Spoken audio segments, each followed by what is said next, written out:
안녕하세요. 지금 목소리가 잘 들리죠? 네, 그냥 넘어가겠습니다. 네, 발표를 시작하기 앞서서 렉 다들 어떻게 발음하시나요? 저는 이제 렉 발표한다고 친구한테 얘기했더니 컴퓨터 렉 걸린 걸로 발표까지 하냐 막 이래가지고 좀 충격을 받았었는데 그래도 렉으로 발음하겠습니다. 일반적으로 컴퓨터 렉이라는 부분은 지연이라고 말할게요. 네, 저는 배민 커머스 조직에서 주문 도메인을 개발을 하다 현재 서버 교육팀에서 신입 개발자 교육 및 양성을 하고 있습니다. 오늘 발표의 발표 대상은 다음과 같습니다. LLM을 좀 업무와 긴밀히 사용하시는 분, 그리고 렉의 개념과 구현 사례를 알고 싶으신 분, 혹시나 이거 둘 다 모르시더라도 키워드만 좀 얻어가고 싶으신 분도 발표 대상에 포함됩니다. 목차는 다음과 같습니다. 먼저 렉에 대해서 가볍게 설명을 할 거고요. 그리고 교육 운영 렉이라는 사례를 통해서 렉에 대해 알아보겠습니다.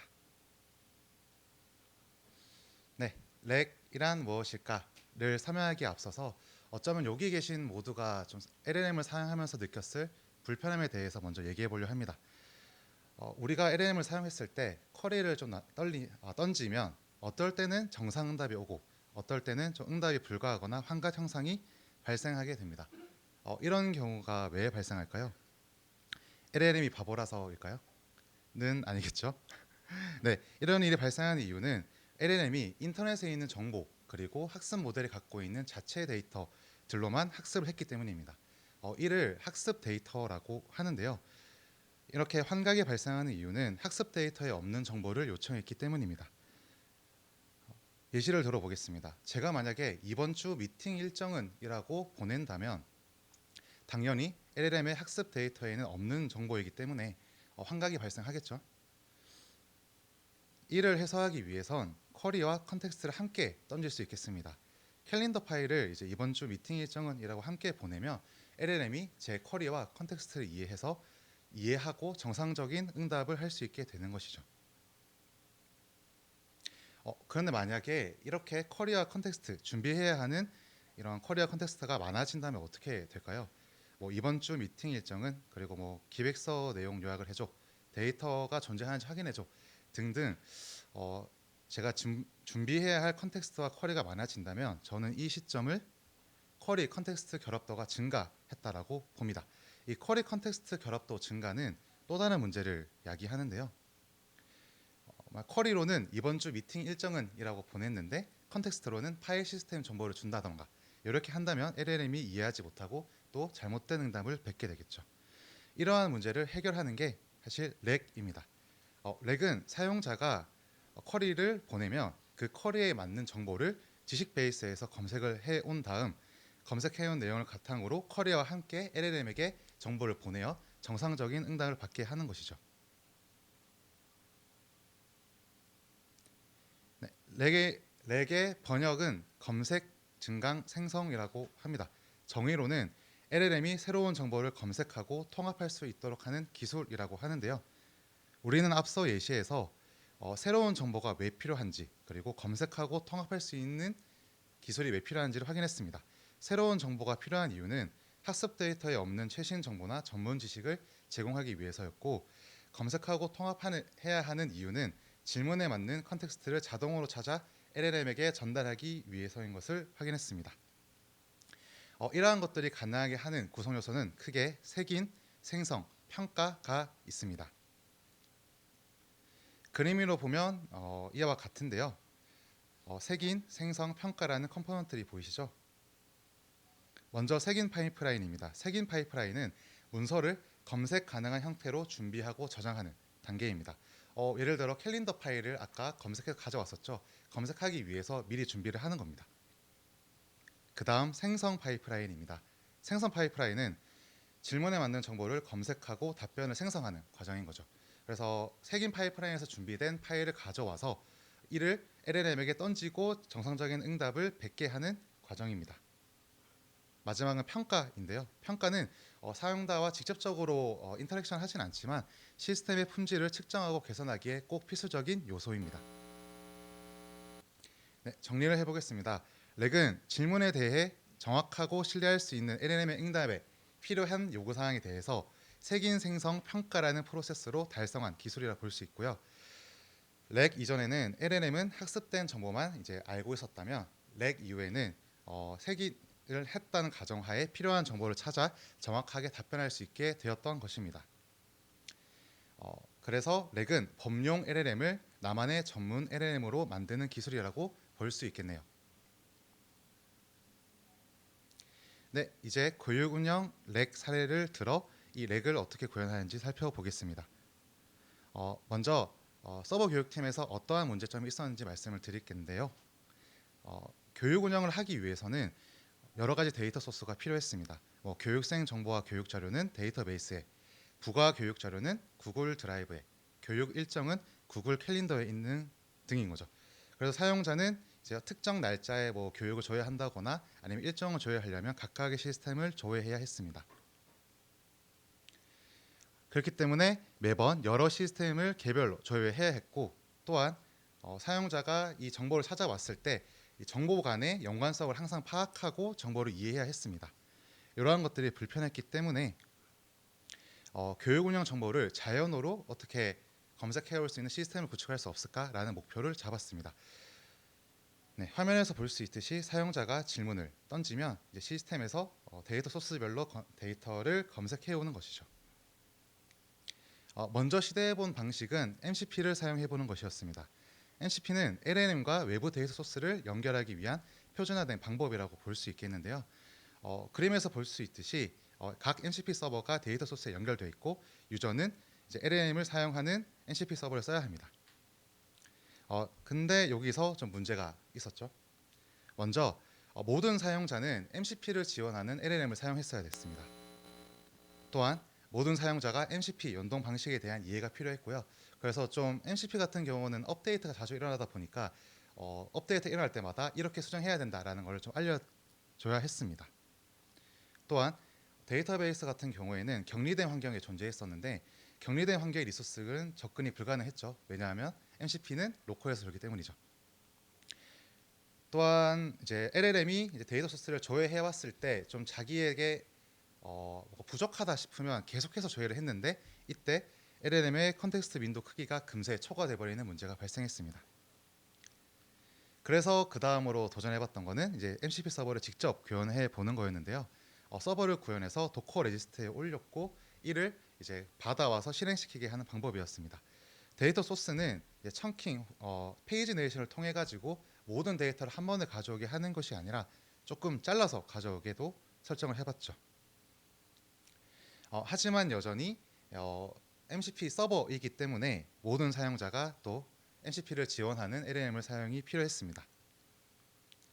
또한 MCP 연동 방식에 대한 이해도 여전히 필요했고요. 여전히 격리된 환경의 리소스는 접근하기 힘들었습니다. 네, 페이지 내레이션을 도입했지만 그래도 LLM이 언제 이해했고 언제 이해 안 했는지를 좀 모르는 상황이 많아져가지고 컨텍스트 윈도우 크기가 금방 초과돼 버렸고 또 많은 데이터를 여러 번 또 조회하다 보니까 지연도 추가적으로 발생하게 되었습니다. 이러한 불편함을 해소하기 위해서 렉 서버를 결론적으로 만들었습니다. 사용자는 브라우저에 자연어로 질문을 하면 내부 렉 프로세스에 의해서 정보를 찾고 검색하게 해주는 것이죠. 이 그림을 일부러 좀 작게 했던 게 이후에 더 추가적으로 설명할 거여서 그렇습니다. 네, 이 렉 서버는 격리된 환경에 또 올라가 있었기 때문에 데이터베이스나 사내 다른 서비스에도 연결을 할 수 있었습니다. 네, 완료된 이제 배포된 그림은 이제 이 그림과 같은데요.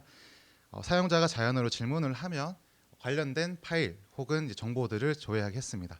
조금 사용자들이 편하게 하려고 챗GPT처럼 썼는데 비슷한 것 같나요?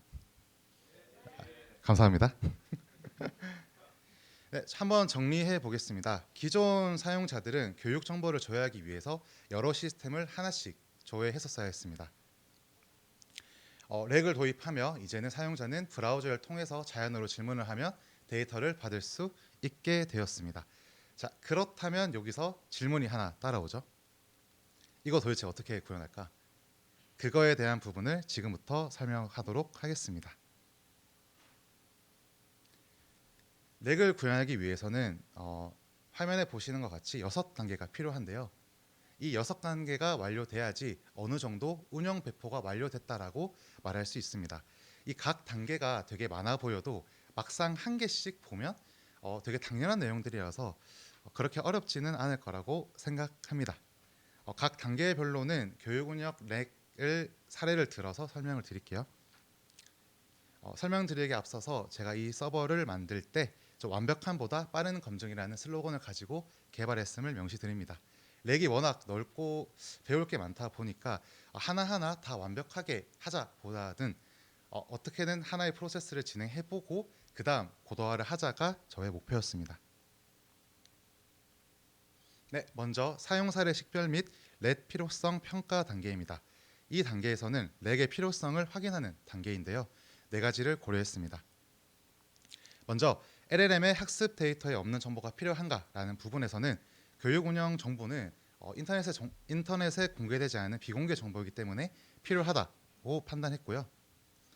그리고 최신 정보나 자주 업데이트되는 정보가 필요한가라는 부분에서는 교육 정보는 상시 업데이트를 하기 때문에 필요하다라고 판단했습니다. 정보의 인용이나 생성이 필요한가, 그리고 정확성이 얼마나 중요한가라는 부분에서도 교육 운영 정보 자체를 가져와야 되기 때문에 모든 생성된 정보는 세인된 정보에 기반을 해야 한다 해서 중요하다고 판단했습니다. 출처 제공이 사용자에게 도움이 되는가라는 부분에서도 있으면 확실히 신뢰도가 높아지겠지만 그래도 크게 없어도 된다. 라서 아마도라고 설정했습니다. 이 단계에서 해볼 유의사항은 먼저 단순 프롬프팅 엔지니어링으로 해결 가능한지를 검토하라는 부분인데요. 이게 무조건 렉을 써야 돼 하는 순간 이제 배보다 배꼽이 커지는 경우가 많이 발생을 해요. 앞서 우리가 봤던 예시에서 쿼리 컨텍스트가 좀 많이 결합되는 이슈가 발생했을 때가 저는 좀 렉을 도입한 시점이라 생각하고요. 일반적으로 렉이 필요한 경우는 좀 실시간으로 정보가 업데이트되는 경우, 그리고 그 도메인 내에 특화 지식이 필요한 경우, 불필요한 경우라면 좀 간단한 질의응답 그리고 업데이트가 되지 않는 좀 정적인 데이터, 일반적인 대화에서는 필요하지 않다고 볼 수 있겠습니다. 네, 두 번째 단계는 요구사항 수집 및 분석 단계인데요. 이 단계에서는 렉 구축을 위해 이해관계자의 요구사항을 다양한 관점에서 수집했습니다. 4가지를 고려했는데요. 먼저 비즈니스 목표는 교육 운영 정보 질의응답 시스템 구축이라는 목표를 잡았고, 정보 검색 시간을 5분에서 30초로, 시스템 접근 횟수를 3번에서 1번이라는 목표로 추가로 설정했습니다.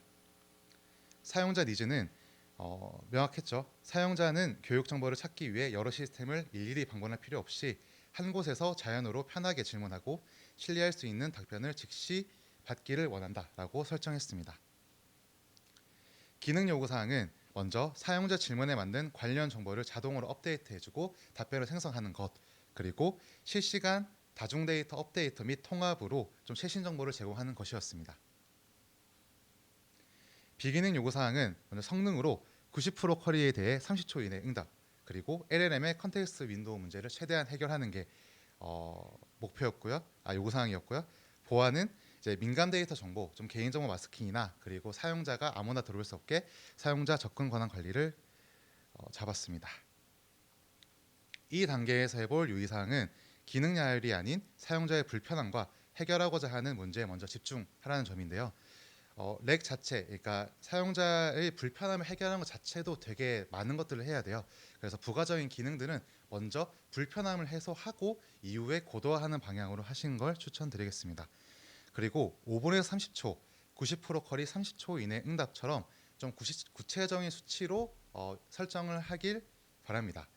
그렇지 않으면 프로젝트의 완료 시점을 알기가 어렵습니다. 이쯤에서 잠깐 물 한 잔만 먹을게요.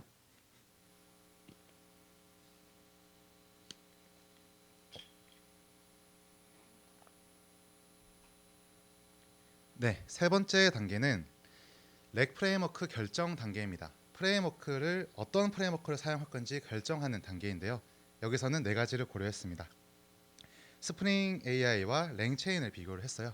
그래서 요구사항 변경 시 유연하게 대응 가능한가라는 부분에 스프링 AI는 익숙한 자바 환경이고, 그리고 스프링 생태이기 때문에 가능하다고 봤지만 랭체인의 경우 파이썬 환경이기 때문에 좀 추가 학습이 필요하여 어렵다고 봤습니다.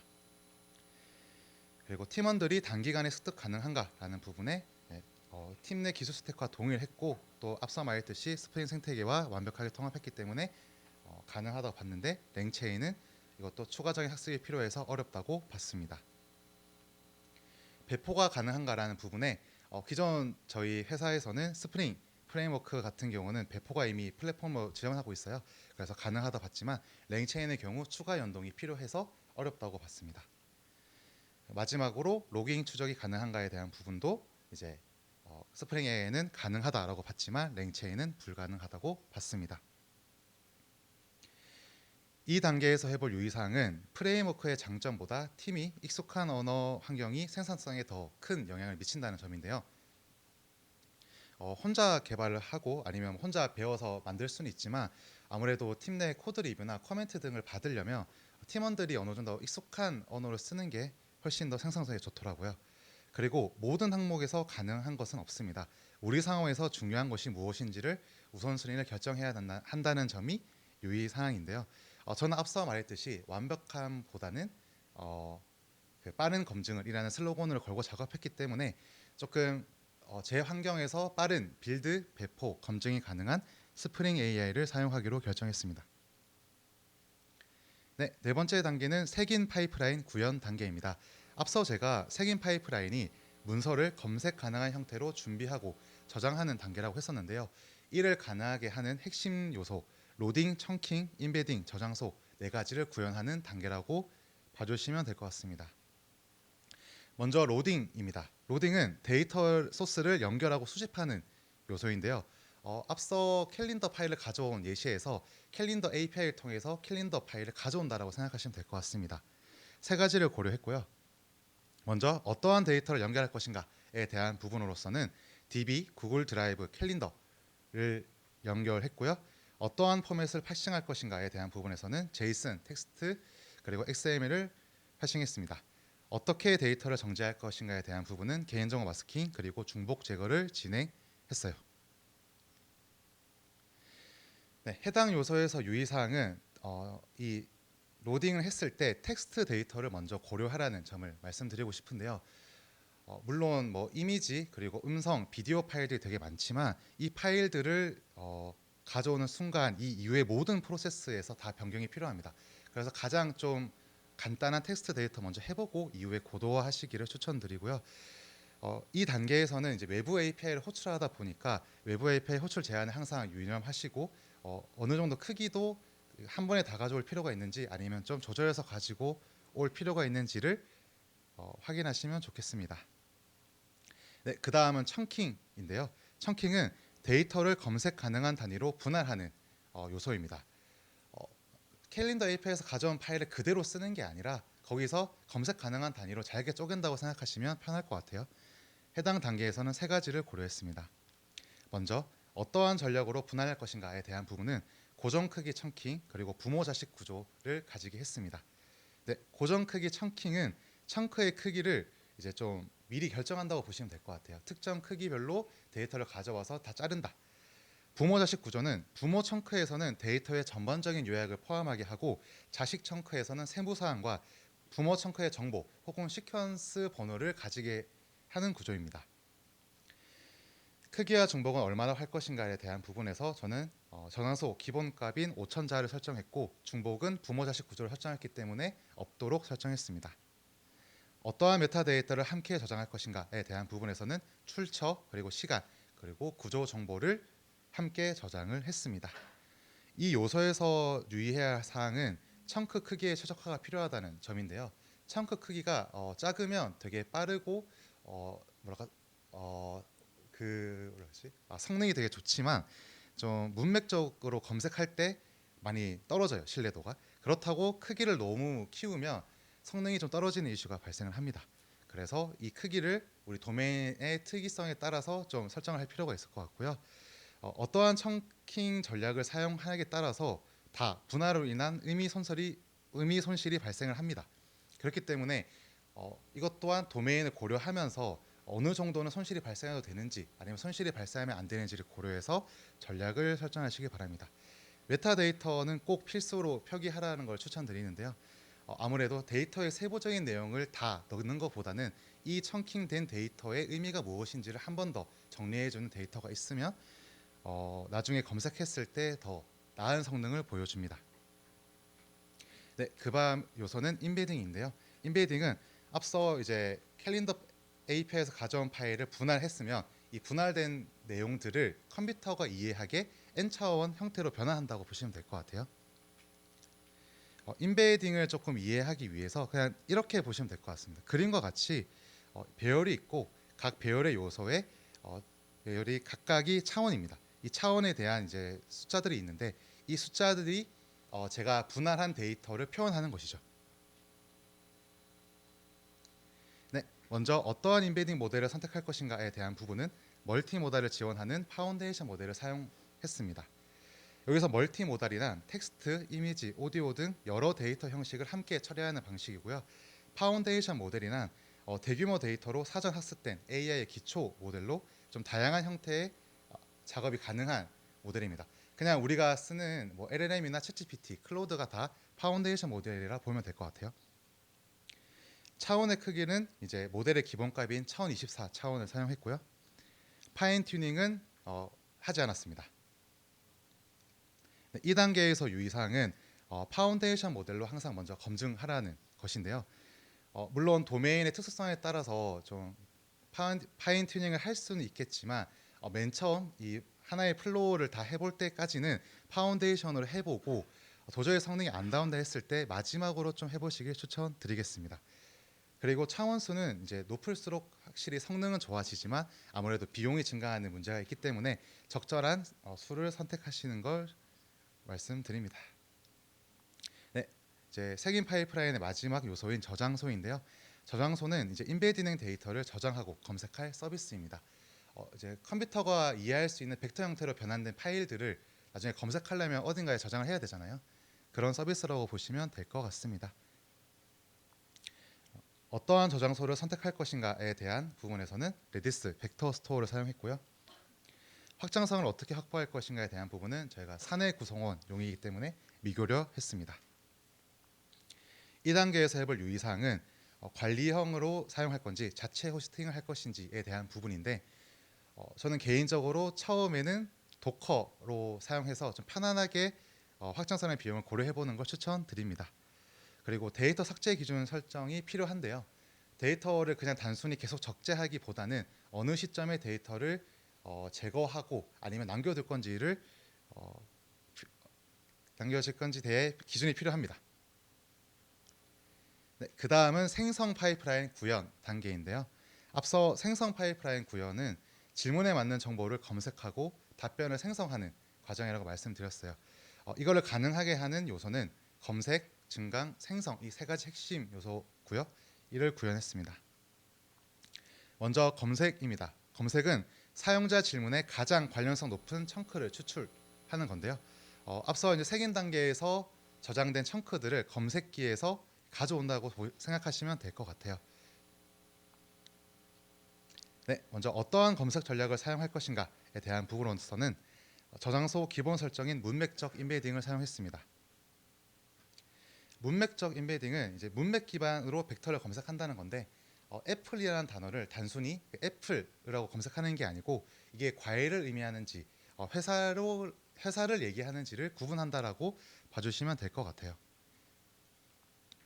그리고 사용자 질문을 최적화할 것인가에 대한 부분으로서는 LLM을 이용하여 최적화를 했습니다.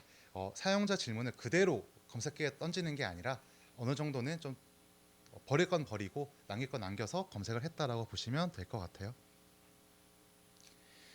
해당 단계에서 해볼 유의사항은 이제 메타데이터 필터링으로 검색의 효율성을 향상시키라는 점인데요. 앞서 말했듯이 데이터의 세부 내용을 검색해오는 것보다는 이미 한번 필터해둔 내용을 검색해오는 게 훨씬 더 효율적으로 좋습니다. 그리고 검색했을 때 청크 개수의 설정이 필요한데요. 무조건 많이 가져오면 좋겠지만 가져오는 청크가 많을수록 컨텍스트 윈도우가 금방 소비됩니다. 그리고 유사도 점수 기준이 필요한데요. 앞서 봤던 인베딩 예시에서 점수들을 가지고 이게 뭐 0.1점인지 유사도가 높으면 1점이다 뭐 이런 식으로 얘기를 하는데 이 기준에서 우리의 도메인은 어느 정도 유사도까지를 맞다라고 판단할 것인가 설정을 해야 되는 게 필요합니다. 그리고 검색된 데이터에 대한 정밀도는 평가 단계에서 좀 면밀하게 검토가 되어야 합니다. 네, 그 다음은 증강인데요. 증강은 검색된 청크를 사용자 질문과 결합하여 LLM에게 전달하는 요소입니다. 이것도 앞서 봤던 예시에서 사용자가 질문을 했고 검색기에서 데이터를 가져왔고 그러면 이 질문과 검색된 데이터를 프롬프트와 함께 던지는 과정이라고 생각하시면 될 것 같아요. 이 단계에서는 페르소나를 먼저 어떻게 정의할 것인가? 여기서 페르소나란 AI가 수행해야 할 역할이나 성격인데요. 저는 교육 운영 데이터를 검색해주는 서비스라고 페르소나를 설정했습니다. 컨텍스트 제약은 이제 검색된 내용으로만 답변하게 제약을 설정했고요. 어떠한 프롬프팅 기법을 사용할 것인가에 대한 부분은 추론 과정을 응답하도록 요구했고 답변의 형식을 무조건 특정 형식에 따라서 답변하게 지정을 했습니다. 해당 단계에서 유의사항은 검색된 청크를 원본을 유지해서 검증을 하라는 말씀을 드리고 싶은데요. 프롬프트를 수정하다 보면 청크가 너무 커져가지고 청크를 조금 수정할까라는 욕심이 들 때가 있어요. 그럴 때는 일단은 프롬프팅을 어떻게 수정하던가 아니면 프롬프트에 넣을 청크의 개수를 수정하던가를 결정을 하고 최대한 청크의 원본을 유지하는 것을 추천드립니다. 그리고 프롬프트를 지시를 했을 때 앞서 봤듯이 검색된 내용으로만 답변을 해 아니면 이런 응답 형식으로 무조건 답변을 해 등등처럼 명확하게 프롬프트로 지시를 해야지 환각을 어느 정도 막을 수 있고요. 그리고 프롬프트 또한 컨텍스트 윈도우 사이즈에 포함이 되기 때문에 어느 정도 관결화가 필요합니다. 네, 생성 파이프라인의 마지막 단계인 생성 요소입니다. 생성은 증강된 프롬프트를 받아 최종 응답을 생성하는 요소인데요.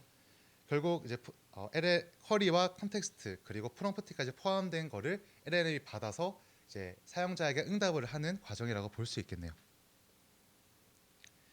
오픈 소스와 독점 모델 중 어떠한 것을 선택할 것인가 라는 부분에서 독점 모델을 사용하도록 했습니다. 파인 튜닝이 필요한가 라는 부분엔 모델 기본값을 사용했고 없다라고 답할 수 있었습니다. 이 요소에서의 유의사항은 파운데이션 모델로 이것도 먼저 검증하라는 점인데요. 오픈 소스 모델 그리고 아니면 파인 튜닝 모델 다 있지만 맨 처음에는 좀 범용적인 모델로 최대한 모든 프로세스를 다 검증을 해보시길 추천드립니다. 이게 사용해 보시면 아시겠지만 정말 프롬프트의 점 하나로 결과값이 많이 달라지거든요. 그렇기 때문에 그런 것도 문제인데 이 모델 자체가 바뀌어져 버리면 기존에는 잘 나오던 것들이 완전히 또 안 나오게 되는 경우들이 있어요. 그래서 항상 파운데이션 모델로 최대한 해보고 여기서 더 성능 최적화가 필요했을 때 그때 고려해 보시길 추천드립니다. 그리고 모델 크기는 항상 도메인이 우리가 어떠한 가치를 제공하는지에 따라서 좀 크기의 설정이 필요한데요. 만약 그냥 방대한 데이터, 사전 검색이나 아니면 의료 정보 이렇게 되게 많은 데이터를 검색하려면 모델 크기가 큰 게 좋겠죠. 하지만 그게 아닌 상태에서 단순히 캘린더 일정을 찾는데 100만 토큰까지 쓸 이유는 없잖아요. 그런 점으로 모델 크기 고려가 필요합니다. 그리고 성능과 속도 사이의 트레이드 오프가 필요한데요. 추론 모델, 띵킹 모델이 정말 좋긴 하지만 이 단계에서 쓰는 이 LNM 모델이 결국 사용자의 응답에 영향을 끼치기 때문에 우리가 좀 늦게 받더라도 정확한 답변을 하는 게 좋을까? 아니면 조금 부족하더라도 빠른 답변을 받는 게 좋을까를 고려하면서 트레이드 오프를 하시기 바랍니다. 그리고 이 단계 또한 증강된 데이터의 품질은 평가 단계에서 고려되어야 합니다. 네, 마지막 평가 구현 단계인데요. 앞서 평가란 이제 시스템의 품질을 측정하고 개선한다 하는 이제 과정이라고 말씀드렸습니다. 세 가지 큰 지표가 있는데 컨텍스트 관련성, 답변 충실성, 답변 관련성을 측정하고 개선해야 합니다. 먼저 컨텍스트 관련성입니다. 컨텍스트 관련성이란 검색된 정보가 사용자 질문과 얼마나 관련성이 높은지 평가하는 지표인데요. 그림에서 볼 수 있듯이 사용자 질문과 검색기에서 가져온 지식 베이스에서 가져온 이 컨텍스트가 얼마나 관련성이 높은지를 볼 수 있겠습니다. 예시로는 이번 주 미팅 일정이 언제야? 라는 질문에 이제 높은 컨텍스트 관련성을 가지려면 이번 주 미팅이라는 의미를 파악해서 이번 주 미팅 일정은 수요일 4시다라고 말해 주는 거고요. 낮은 컨텍스트 관련성을 가지게 된다면 갑자기 이번 주를 물어봤는데 다음 주를 말해 준다거나 아니면 이번 주 목요일에 갑자기 휴무일이다라고 말하는 것처럼 한다면 낮은 컨텍스트 관련성을 가진다고 볼 수 있겠습니다. 그 다음은 답변 충실성인데요. 생성된 답변이 검색된 정보에 얼마나 사실적으로 근거하는지 평가를 하는 지표입니다. 검색기에서 검색한 청크와 LLM이 만들어낸 응답이 얼마나 사실적으로 근거하는지를 평가하는 지표라고 볼 수 있겠는데요. 이것도 예시로 보면 코리아 컨텍스트가 준비되어 있습니다. 높은 답변 충실성을 가진다면 이 컨텍스트 내용을 답변에 그대로 포함을 하는 것을 볼 수 있겠죠. 10월 29일 오후 3시 이거는 컨텍스트에 있었고 주간 보고 미팅도 컨텍스트에 있었습니다. 하지만 낮은 답변 충실성을 가진다면 10월 29일 오후 3시는 잘 말했지만 갑자기 1층 A 회의실 아니면 김 팀장님의 추천 이런 것들이 나오게 되는 부분에서는 낮은 답변 충실성을 가진다고 볼 수 있겠습니다. 마지막으로는 답변 관련성인데요. 답변 관련성은 생성된 답변이 사용자 질문과 얼마나 관련성이 높은지 평가하는 지표입니다.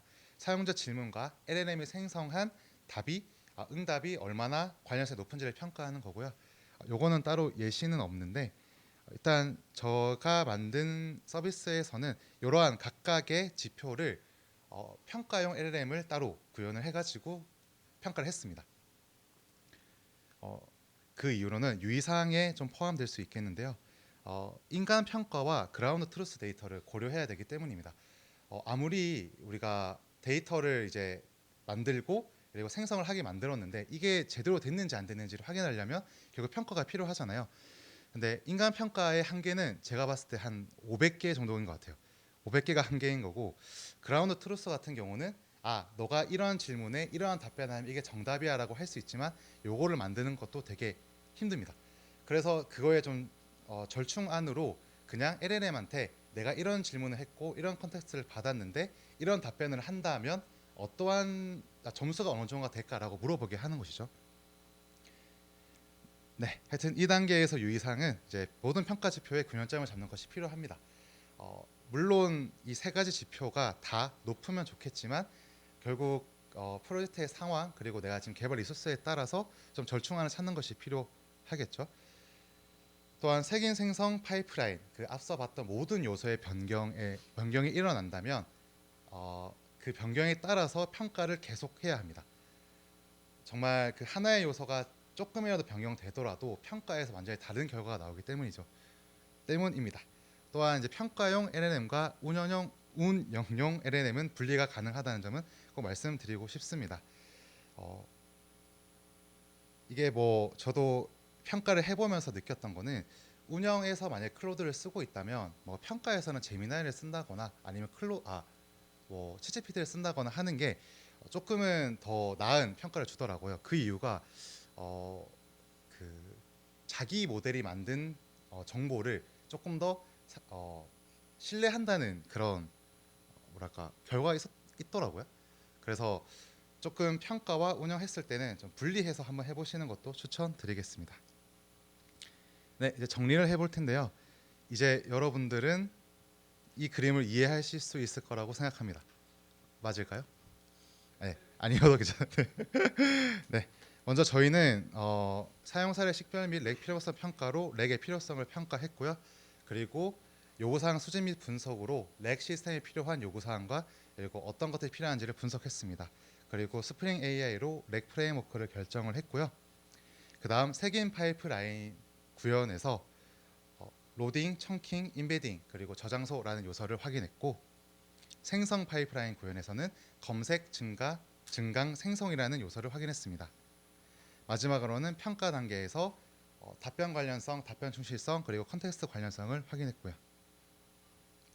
제 발표 제목이 렉 내 서비스에서는 어떻게 쓰지라는 건데 이제 이거에 대한 답변은 앞서 저희가 확인했던 6가지 단계를 구현하면 가능하다라고 말씀을 해드리고 싶습니다. 네, 물론 어려울 것 같아요. 그래서 제가 하는 개인적인 추천으로는 이제 여러분들은 이 프로세스를 어느 정도 가볍게 알고 계시니까 모든 것들 완벽하게 하려 하지 말고 가볍게 그냥 일단은 검색을 던졌는데 응답이 오네 이걸 확인하고 그 이후에 하나씩 하나씩 수정해 보시는 걸 추천드릴게요. 네, 길다면 길고 짧다면 짧은 발표 시간이 이제 마무리를 해야 하는데요. 렉을 이미 아셨던 분들한테는 좀 복습을 하는 시간이, 그리고 렉을 이제 시작하시려는 분들한테는 새로운 인사이트를 주는 시간이 됐기를 바라면서 마무리하겠습니다. 감사합니다.